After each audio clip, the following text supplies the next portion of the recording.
ओम शांति। आज 23 दिसंबर 2022 की मुरली में बाबा हमें पहले आत्मिक स्थिति में टिकाते हैं, फिर याद की यात्रा सिखलाते हैं। तो जैसे बाबा ने कहा कि इस समय हम सभी आत्माओं के बाप अपने बच्चों आत्माओं से बात करते हैं, तो ऐसे हम देखें उस सुप्रीम आत्मा को हमसे बात करता हुआ, और हम आत्माएं ऑर्गन्स के द्वारा सुनती हैं। हम आत्माएं ही 84 जन्म लेती हैं, यहाँ पे पाठ बजाती हैं, और हम छोटी सी आत्मा के अंदर कैसे वो अविनाशी पाठ नूंधा हुआ है जो कभी भी मिटता नहीं है, क्योंकि ये ड्रामा भी इमॉर्टल है, कभी मरता नहीं है। तो ऐसे ही आज हम सारा दिन प्रैक्टिस करें। हम बोलते हैं, हम सुनते हैं, कोई और बोलता है, तो अपने ऑर्गन्स के द्वारा हम बोल सुन रहे हैं और दूसरा भी ऐसा ही कर रहा है, और उसके अंदर भी वो पार्ट भरा हुआ है, हमारे अंदर भी। इस प्रकार से बाबा कह रहे हैं ये 3 लोक हैं, या ये कहें 3 दुनिया है, या ये कहें 3 मंजिल है।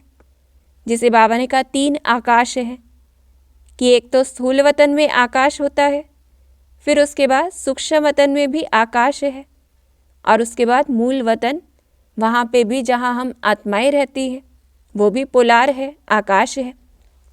इस प्रकार से बाबा कह रहे हैं यहाँ पे हम कैसा रोल बजाते हैं, शरीर वाला। यहाँ पे हम देवता स्वरूप का है, और फिर उससे ऊपर हम आत्माएं बैठी हैं। तो ऐसे आज हमें इस खेल को देखना है कि यहाँ पर क्योंकि रोल चलता है साकार दुनिया में, तो इसलिए रोशनी चाहिए होती है, मूल वतन में ज़रूरत नहीं है। और जैसे बाबा ने कहा पानी के नीचे कोई लोक नहीं होता है, यहीं पर ऊपर की ओर लोक है, नीचे की ओर सिर्फ धरती है। इस प्रकार से हम अपने रोल्स को देखें कि कैसे ये चक्र फिरता रहता है, और इसमें सिर्फ हम आत्माएं ही नहीं, पूरी सृष्टि में हर एक आत्मा अलग अलग नाम, रूप, देश, काल, इस प्रकार से पाठ बजाती रहती है। तो आज हम विशेष प्रैक्टिस करें कि सभी को देखें कैसे हर कोई अपना अपना रोल प्ले कर रहा है, और ये पूरी सृष्टि रोल प्ले कर रही है, और हमारे लिए कैसे रंगमंच तैयार किया जाता है जिसमें अनेक आत्माएं रोल कर रही हैं। और जैसे हम आत्मा ही कहती है कि एक शरीर छोड़कर फिर हम दूसरा लेते हैं, और जैसे बाबा ने अटेंशन खिंचवाया कि हम आत्माएं अलग अलग नाम, रूप, देश, काल, मित्र, संबंधी सब अलग अलग होते हैं। जैसे ही ये शरीर छोड़ते हैं, हम ये कहें लौकिक माँ बाप, वो भी बदल जाते हैं, अलग हो जाते हैं।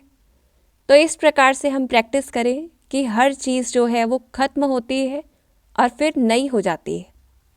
फिर जैसे बाबा ने कहा ये खेल है, तो ऐसे ही हम इस खेल को देखें जिसमें ये कहें हमारा पार्ट कौन सा है, रावण रूपी दुश्मन को हराने का है, क्योंकि रावण हमें पतित बनाता है, हमें श्राप देता है, और बाप हमें पावन बनाते हैं, वर्षा देते हैं। और इस चक्र में हम अपना रोल देखें कि कैसे हम ब्राह्मण बनते हैं, फिर जाके हम देवता स्वरूप बन जाते हैं, फिर हम ही कैसे बन जाते हैं, जैसे जैसे इस चक्र को फिराते हैं तो चक्रवर्ती राजा बनते हैं। तो कितने सारे अलग अलग रोल हम सभी ने प्ले किए हैं, तो उस रोल को देखना है। 5 स्वरूपों को फिराएंगे तो चक्रवर्ती राजा बनेंगे। फिर बाप को याद करना है, क्योंकि आधार है आत्मिक स्थिति।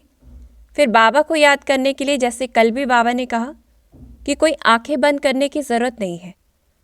यहाँ पे जैसे बाबा ने कहा अगर खाना खाएंगे तो आंखें थोड़ी बंद करेंगे, फिर तो मक्खी चली जाए।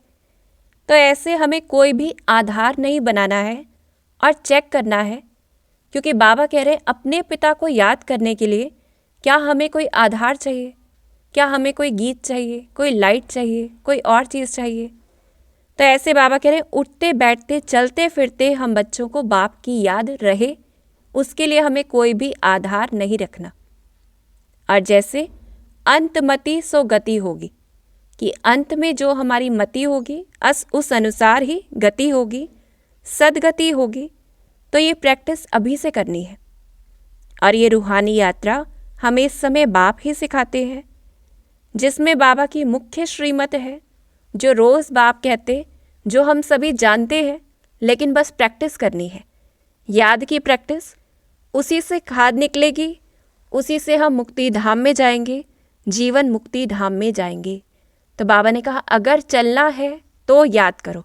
तो अब देखना है पहले तो क्या हमारा लक्ष्य है जाने का, क्या और लक्ष्य है तो लक्षण भी होंगे, और लक्षण नहीं है तो यानी लक्ष्य भी नहीं है। इस प्रकार से बाबा कह रहे हैं हम बच्चे क्या प्रैक्टिस करते हैं, आँख खोलकर बाबा को याद करने की। फिर जैसे बाबा ने कहा कि याद में और क्या चाहिए, पवित्रता चाहिए, क्योंकि लौकिक में भी यात्रा करते हैं तो उतना समय पवित्र रहते हैं, और जब तक पवित्र नहीं है तो आत्मा उड़ नहीं सकती। और जैसे द्रौपदी का उदाहरण दिया जाता है कि पुकारती है रक्षा करो, लेकिन इस समय बाबा हमसे क्या चाहते हैं, हम वैसे द्रौपदी ना बनकर रहे जो पुकारती है, लेकिन बाबा कहते हैं बोलो कि हमको पतित बनना ही नहीं है, हिम्मत चाहिए, नष्टो मोहा बनना है। और क्या पक्का हो, मेरा तो एक से बाबा दूसरा न कोई, तो ही बाप से शरण मिलेगी, तो ही हम वर्षा प्राप्त कर सकते हैं।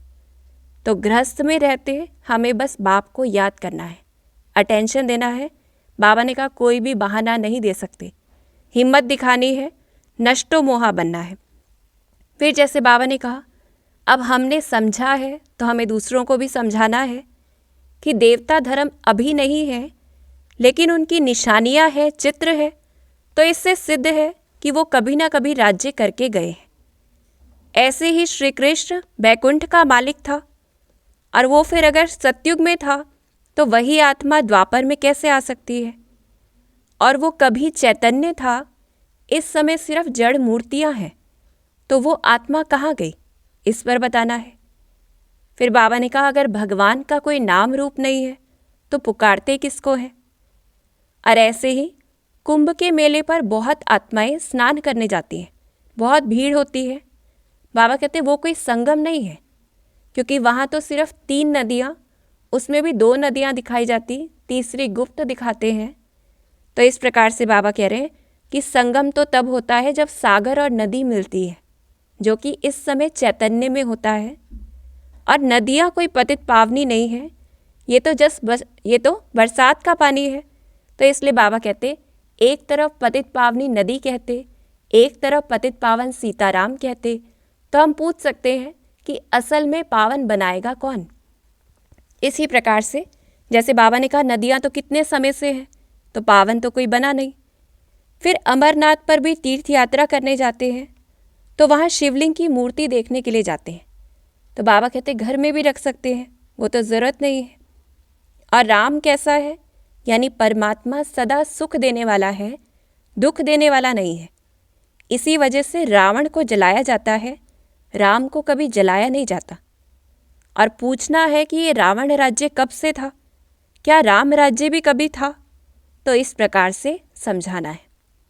फिर अंत में बाबा ने हमें वरदान दिया है कि मास्टर सर्वशक्तिमान किसको कहेंगे, जिस समय जिस शक्ति की आवश्यकता हो हम उसको आह्वान करें, और वही शक्ति उसी समय प्रैक्टिकल स्वरूप में हमें अनुभव हो, सहयोग दे।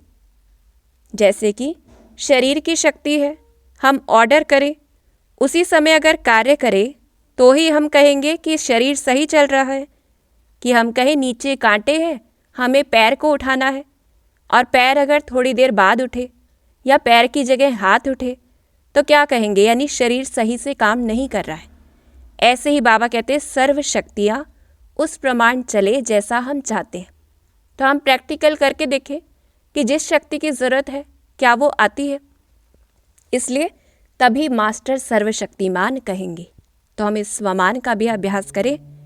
और बाबा ने एक और स्वमान दिया है कि मैं आत्मा संतुष्टता द्वारा प्रसन्नता का अनुभव करने वाली आत्मा हूँ। मैं आत्मा संतुष्टता द्वारा प्रसन्नता का अनुभव करने वाली आत्मा हूँ, जो कल भी बाबा ने पक्का कराया कि हमें संतुष्ट रहना है, खुद से भी संतुष्ट करना भी है। तो इसी प्रकार से जितना हम संतुष्ट रहेंगे उतना हम प्रसन्न महसूस करेंगे और चेकिंग कर सकते हैं। अगर प्रसन्न नहीं है तो यानी कहीं ना कहीं संतुष्ट नहीं है, कोई ना कोई चीज़ है जो हमें लगता है चाहिए हमें। तो आज विशेष हम आत्मिक स्थिति की, बाबा को याद करने की और इस ड्रामा को साक्षी होकर देखने की प्रैक्टिस करेंगे। ओम शांति।